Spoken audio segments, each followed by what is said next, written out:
নমস্কাৰ, মই বৰ্তমান এতিয়া তুলসী থানাৰ লকআপত আছোঁ।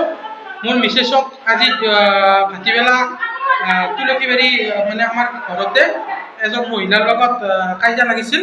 কাজিয়া লগাৰ পিছত মই মিছেছক মানে মেডিকেল কৰিলোঁ। মোৰ মিছেছক মাৰধৰ কৰে। দেৱজিৎ নামৰ ল'ৰা এটা আৰু চুনা নামৰ ল'ৰা এটাই ৰাণীগলিতে মাৰধৰ কৰে। তাৰপিছত মই মিছেছক মেডিকেল কৰাই পেলাই মানে তুলসীবাৰী থানাত লৈ আহোঁ। তাৰপৰা শ্ৰীমন্ত নামৰ পুলিচজনক মই কওঁ যে তুমি আজি আধান লেখা তেওঁক আজি ছাৰ আহিব লাগিব। তাৰপিছত কিছু সময় মিছেছক মই ঘৰত থৈ আহোঁ। কিছু সময়ৰ পিছত ছাৰ ইয়াত 7:30মান বজাত আহি পায়। আহি পোৱাৰ পাছত আইচি ছাৰে সুনীল কলিতাৰ পৰা টকা লয় ৰুমৰ ভিতৰত আৰু মোক এনেকৈ কয় কোনো ধৰণৰ এজাহাৰ একো নাই, মোক লকআপ কৰি থৈ দিছে। এয়া চাওক তুলসীবাৰী থানাৰ আইন। আৰু কিছুদিন আগতেও মানে এজন ল'ৰাৰ পৰা 21,000 টকা লৈছিল এটা কেছৰ নামত। পিছত হয়তো অচি ছাৰক কমপ্লেইন কৰাত সেই টকাটো ঘূৰাই দিব লগা হৈছে।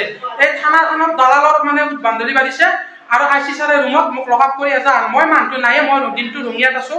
মিছেছে মোক মাৰামাৰি হোৱা বুলি কোৱাত মই ফোন কৰিলে আৰু সেই ফোন কৰাৰ পিছত মই মানে ঘৰত গ'লোঁ।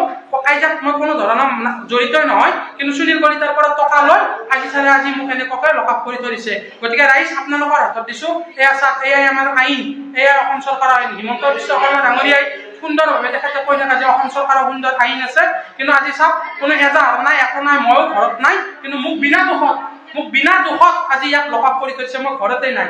মোৰ মিছেছে কাজিয়া কৰিছিল, যদি কিবা হৈছিল মিছেছক লকআপ কৰিব লাগিছিল, কিন্তু আইচি ছাৰে টকা লৈ আজি মোক এনেদৰে ঘৰে থৈ দিছে।